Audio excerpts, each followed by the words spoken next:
Programming in the History, Social Sciences, Philosophy Department's Sound Collection Lab is made possible in part by funding contributed for the Porter Legacy Initiative.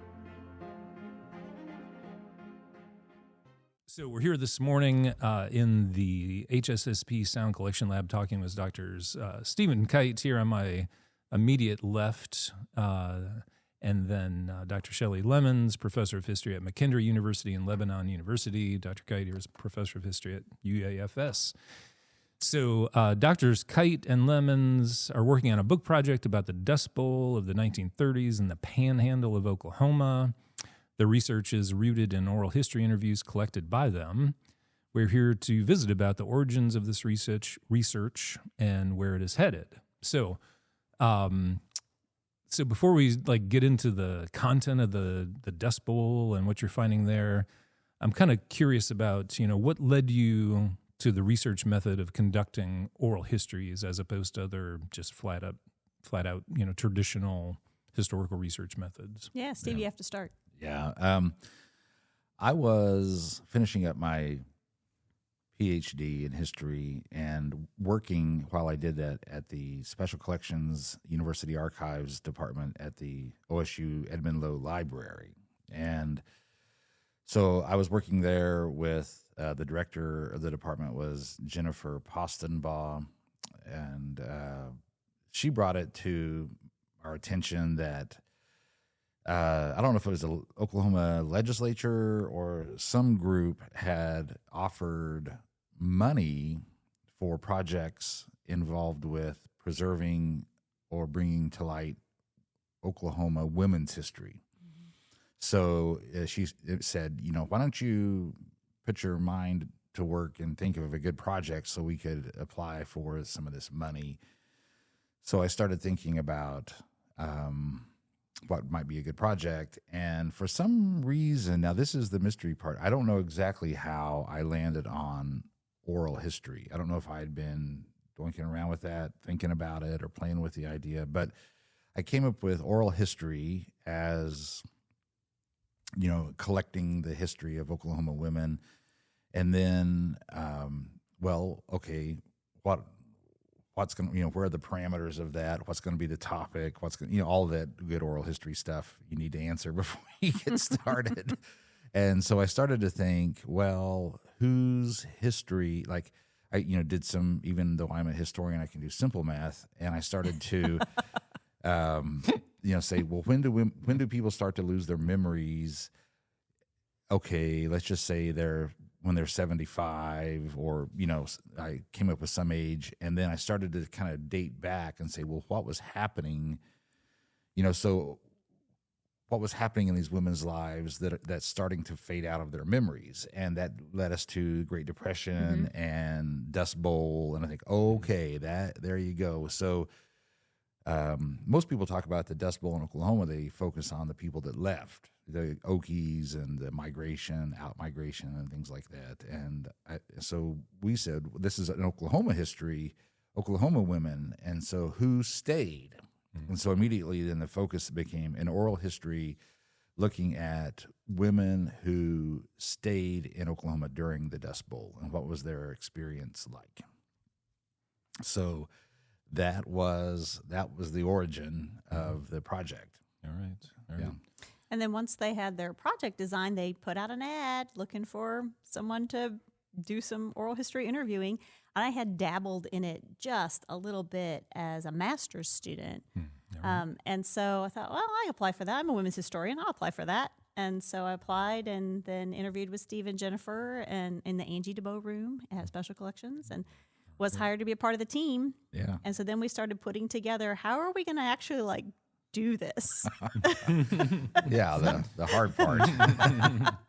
Well, and that kind of leads to my second question. Again, kind of just staying with the methodology of conducting oral history, how it is different from. So what is unique about using oral history for research as opposed to traditional primary sources, letters, other paper documents, photos, et cetera? Like, what were those initial challenges of jumping to that. Well, I think one of the things that's interesting about oral history collection versus using oral histories in research, when we were collecting, we were not thinking about what are our research questions that we might want to investigate later. We were really focused on capturing people's stories and in their own voice and in their own words. Yeah. And that's something that even though I use primary sources when I teach, diaries and letters and newspaper articles, it's not the same as hearing someone tell their story with their emotional responses to the things that have happened to them. Mm-hmm. And so when we were out collecting, it was really about just letting people tell their stories. Right. Yeah, we didn't come into it. And this is a problem that, you read about and hear about when academics conduct interviews with people. Oftentimes it's not oral history. It is, I want to know the answer to this question. It's very pointed. They have a thesis they're trying to argue, and they want evidence for that. And then once they get it, they're out, right. And we were the opposite. We wanted to dip our bucket into that well and pull up as much information as we could. Let other people go digging through it to find answers to their questions. But we were very broad-based. We just want to collect your experience. Yes. Yep. And that's an important distinction, right? Mm-hmm. Yeah, that's a very important distinction on the specific methodology of oral history. Yeah. Yes. And that does lead to my next question very nicely. And so I think in your case there was some gap between the event and then the recall, some decades, yeah. right? So 1930s, and they were collected in 2001. Okay, so we're talking 65, 70 years, yeah. So a big issue, if not maybe one of the biggest issues when we talk about oral history, is the fact that sometimes people's memories of what happened do not square with a lot of other historical facts. And so I'm curious if you encountered anything like that in your research, like in your oral history accounts, as you're going back through them now and thinking about them for the book project that you all are working on. Can you think of any moments of disconnection where they said something that wasn't like, well, did that really happen? Is that corroborated by some other things?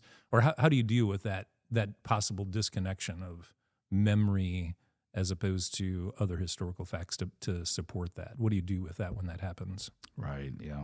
Go ahead. Well, I first of all, we entered into this project with, I think if you did some dabbling in oral history, you were ahead of me, because we didn't know what we were doing, really. I mean, not in terms of designing a project and doing this. Yeah, so I mean, we just thought, well, we'll have a list of questions and start off with those, and then if there's an opportunity, we'll shoot off down a rabbit hole, or whatever we try to be good listeners. Yeah, but so I don't think initially we were even bothering ourselves with, did this really happen? Is it we were just thinking in your mind, what was this like? But sometimes we did get like, I don't think it was misinformation, but I think it was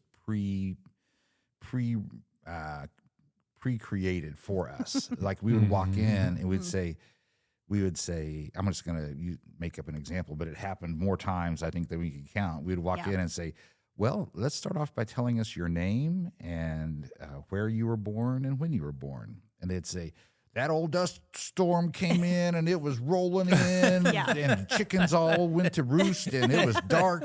And I'll tell you what, we thought that was, and it's like we would let them get that out of the way. So they would tell the story that maybe they heard on TV themselves, and then we would say, okay, what was your name? And where were you born? So they kind of came in with a canned response. Right. They had been interviewed before. I mean, people had come through and interviewed, not an oral history interview, an interview for projects. Right. Yeah. PBS stories. So give me the facts. Yeah. Yeah. Give me the answers. Yeah. So when they realized, like our next question might be, what was a typical day for you like, or what did you have for breakfast, or what were your chores? Then they kind of reset and came in with more of a realistic approach. But so I think maybe instead of kind of jiving with the historical record, we had to deal with this pre pre-created response. Yeah. Mm-hmm. Well, and I think some of that, in terms of not like being too intense on what was coming at us in that moment, was because of some of the methods we chose to use. We were going into this area. We're not from there. We're outsiders coming in to a pretty tight community setting. And it was really hard for us to get women to agree to talk to us until we told them they could bring a friend. And so we were doing these group interviews, sometimes up to 5 narrators at a time. Wow. And so just keeping track of who's talking Yeah, was right. a challenge for us before Right. even worrying about the authenticity Right. or the accuracy Right. of what stories they're telling. We understand that is not best practice. No, but it was necessary for the population we were dealing with. Right. Yeah. Yeah. In anthropology, it's called salvage ethnography.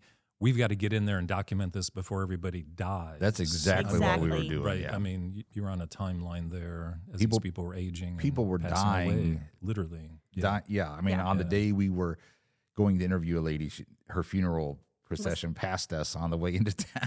Right. My. Yeah. So they were on the physical edge of existence, and several times you could tell, man, if we had been here last year, you could have really talked to us, but you've deteriorated mentally to the point that you can't talk to us. So, Right.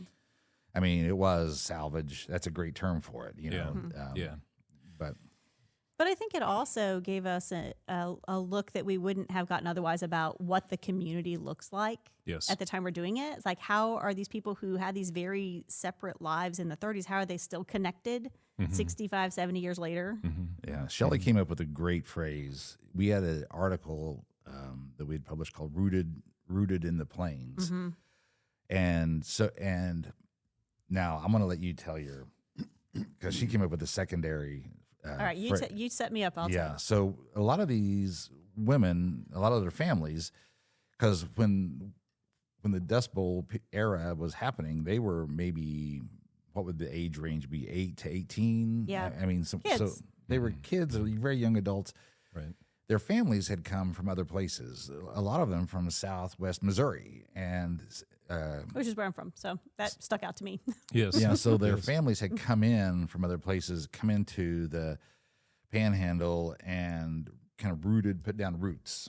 And so we thought, okay, Rooted in the Dust. That's a good title. But then that was not what created the community. Yeah, so in one of our conversations, I was talking about how I really had been struck by how all these people had these family ties in all these other places. Said, yeah, they're rooted in the plains, but they're grafted through the dust. That's what really made them stick together as a community, that experience that they had in the 30s. Yeah, so they put down roots in Cimarron County, but it was the dust storm experience that grafted them into a tight community. And I think, man, that is a great way to think about it. Yeah. It's Because powerful they're image. they're 80, 85 years old, and they're as tight with that person Yep. as you could be. And it was because of that experience they shared together. Yeah. I think it might be called trauma bonding these days, Right. right? I mean, that Right. experiencing common trauma. It's Yeah. like, we went through that crazy thing together. Yes. Yeah. Yeah. Yeah. Yeah, so Well, y'all were answering my next question. Y'all are anticipating where this is going, or Just really good questions. Yeah, that's right. I was going to ask about what do you discover using oral history that you would not otherwise discover? And you were kind of speaking to that too already in terms of like the experiential level, like what was a typical day and what are your memories and what really stands out. And I don't know if you can think of other things Well, that really. I could. That's a great topic to take off on. Go Well, ahead. I teach these oral history interviews in my classes, in my survey classes. One of their assignments is to listen to an interview, reading the transcript, but the questions that they respond to is about what they hear, the audio part, and then comparing it to what we've talked about in other classes and from other sources. And they repeatedly say to me things like, I kind of like in thinking about history, I forgot that it was real people. I forgot that this was people who actually like had a full range of emotions. My students frequently comment on, my gosh, they're so happy. They laugh and they're telling jokes. And when I think about the Great Depression, I think about everything being sad and it's not.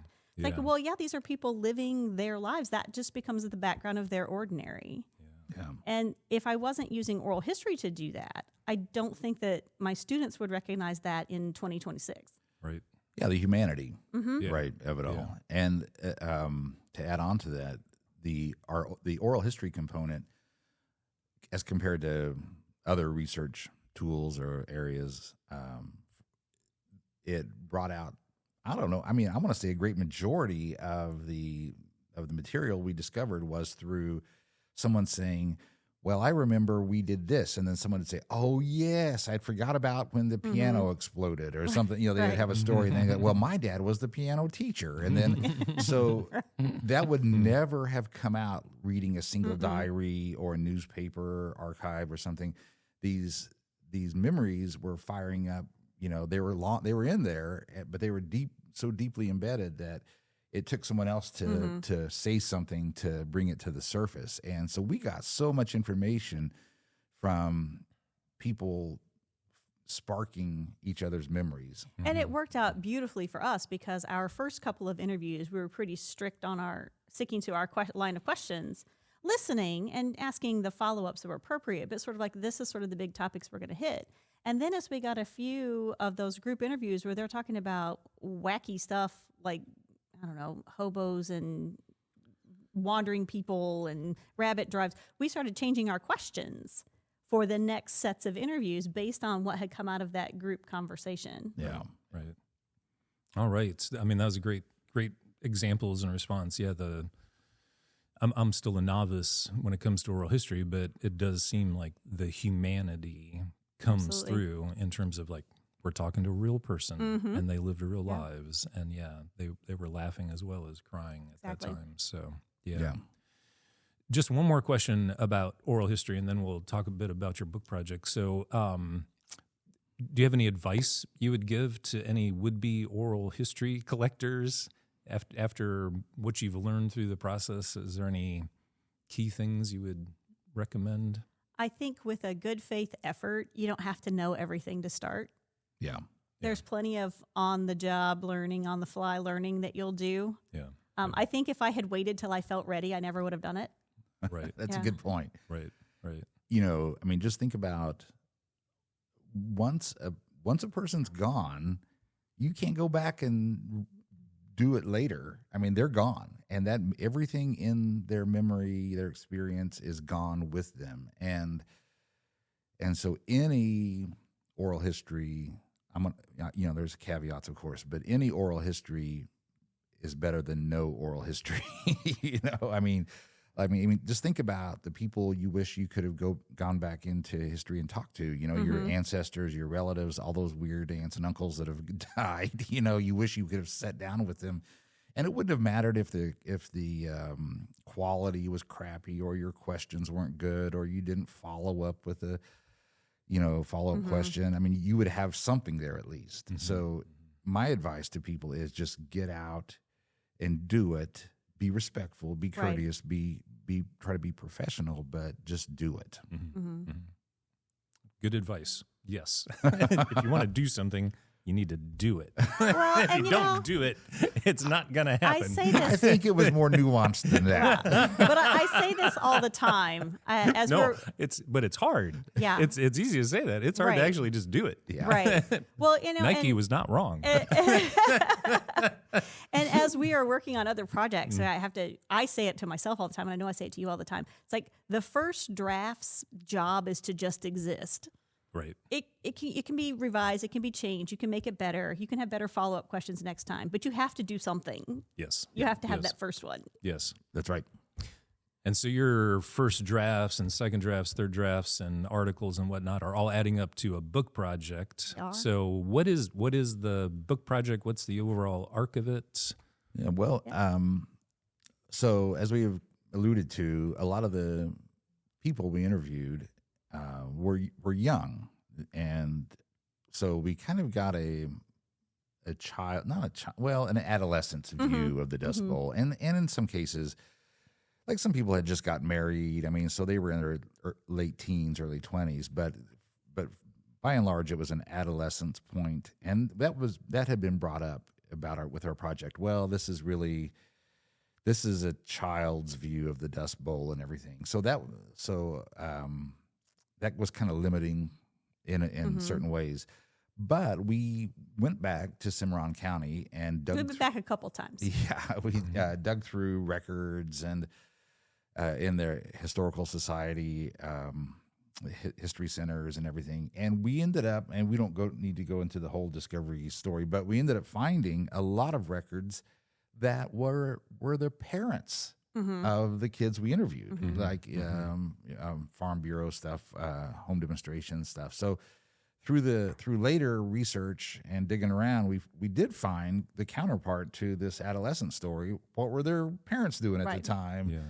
So that's helping us form a more complete picture of absolutely of that period. Right. As I've combed through those home demonstration records, I've found where agents had interviewed women at the time and talked about it, just as like saying, "Oh, tell me about your garden," right? And then we find that not only do we now have some words of a mother about her garden, we have interviewed her daughters who also talked about her mother's garden. Yeah.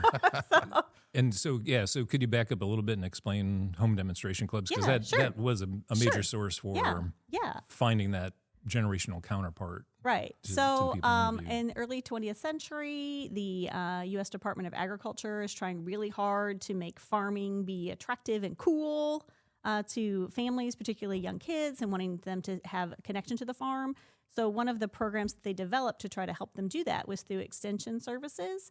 And for girls and farm wives, they had home demonstration clubs where a USDA hired woman agent would come into counties and would help supervise different programs, teach them how to can, how to cull hens, how to use pressure cookers, all sorts of different tasks to sort of bring technologies into their homes. And so in these really pretty incredible county level field reports from home demonstration agents in Cimarron County, we were able to find just photographs and just a treasure trove of things about the people who live there, which is what we're really interested in. Right. Yeah, and so from that data, I think I recall you all telling me stories before of finding the parallels, like finding like, oh, we did an oral history with this person, and here's their parents, or kin. Some of them was we've done an oral history interview with this person, and there she is, it's her. Wow. So we have a couple of those too. Wow. So oftentimes we think back, if we would have known where our research area was going to take us, home demonstration clubs, how differently would those interviews have been? We would have talked about home demonstration clubs, but we didn't know. Right. So. Right.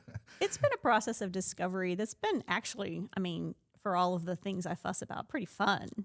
I feel like it's discovering sort of this mystery, solving it when I find these connections together. Sure. I'll tell you some interesting things, and in our interviews, this is kind of where oral history, you have to know what you're doing, I think, to understand what's happening. But they didn't want to say we were starving. They didn't want to say we didn't have any shoes, because that presents a poor image of their pride. Yeah, right. yeah. So that stopped them. Yeah. So they would say things. Well, we didn't know we were poor. We just blah blah blah. And sometimes you can get a picture, but those interviews we did, tell a story. But then when you hear the county agent say what they found when they went out there, then you realize, oh my gosh, these kids were living on the edge, really, of existence. Well, and significant in our work, while the early 20th century, 19 teens, there are different places that are doing home demonstration work. Cimarron County, Oklahoma, does not get an agent until after 1933 with the Agricultural Adjustment Act. So right as the Dust Bowl is getting really intense is when they get their first agent coming there. All right. So the agent arrives. We have reports starting in 34 with the emergency agent and then the permanent ones after that.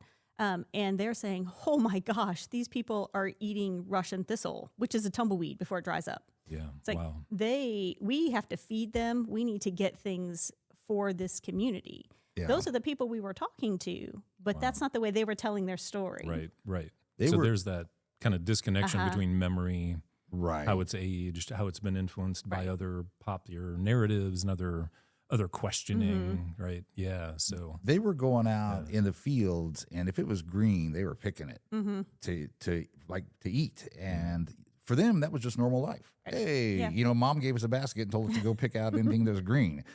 And so they, when they tell that story, they don't tell it to us like it was a serious situation, but people coming in from the outside are like, right. What? Right. The frogs are boiling. Exactly. Yeah. Yes. Yeah. Yeah. So we're really able to now present a complete picture of what was going on out there, and that's the gist of the book. Yeah. But I think to that point that oral history, the narrators in an interview have sort of their own self that they're presenting as they do it, and that can color, we'll say, right, how they tell the story. It's true for agents too. So when I'm looking at the other side of this book story with the Home Demonstration Club agents, there are 3 main agents through the Dust Bowl years, and each of them have a very different style in what they're doing, and it comes out in how they present their reports. So we've got a kid's memory 70 years later versus an outsider coming in, but depending on the outsider, they have a different perspective of what they're looking for. Yeah. So as a historian, it's super fascinating stuff of putting it all together. Yeah. Yep. I think it's interesting, and we're kind of working our way through this right now, but I like to think about it in terms of Maslow's hierarchy of needs. Like what do the first agents, coming into Cimarron County, what do they concentrate on? Because that's clearly the first need, and it is food. We need to get these people some food. We need to make sure they have adequate clothing, food, and shelter. Right. Yeah. Right. And triaging the situation. Right. Yes. Exactly. So they're immediately looking at, nutrition, shelter, clothing, that kind of thing. And then, 6 years, 7 years later, they're looking at, how is your mental state of being? How are you thinking about yourself? Right. They're way up on that, self-actualization level. Yeah. And it's true. So clearly you can see the situation when they come into it, when the agents come into it, versus how it changes over the course of a number of years. Yeah. All right. Well, it's a great project. I have one other question for you, and I don't know if you know the answer or can share the answer or want to share the answer, but this is like one of the most important things for academics. Do you have a title? We do have a title. Are you willing to share the title of your book? I have known this is going to be the title of this project, whether Steve agrees or not. I had this moment when. So these clubs that are sort of tying the oral histories and these other pieces of historical evidence together, the people who are in the clubs pick the name of the club themselves. So you have the Better Hands Club, and you have the Good City Club, and you have the Gloom Chasers Club. And they use these names to sort of talk about this is how they see the world. A little bit of their worldview is coming out with their names. So I have decided, since before there was a book table of contents drafted, that the title of the book is Chasing the Gloom Away. Right. About Cimarron County women in the Dust Bowl. Yeah. And not to go too far astray, but that brings in another point that we're making, is that these clubs, these home demonstration clubs, allowed for a lot of autonomy. I mean, women, they took control. They decided, they chose, and they were leading the way. They could choose their own name and the Gloom Chasers. Come on. That's right. I mean, that's just the best. That's all you need. You get a good title and some good oral history and some good historical archival work. You're set. It's going to be it's going to be a bestseller. Chasing the Gloom Away. Yes, that's right. All right. Well, thank you so much for visiting with me this morning. Best of luck on getting that book written. Thank you. Can't wait to read it. Getting close. Yes, right. Getting very close. Thank you. Yep. This video is a production of the Sound Collection Lab, located in the History, Social Sciences, Philosophy Department, originating from the University of Arkansas at Fort Smith. Bye!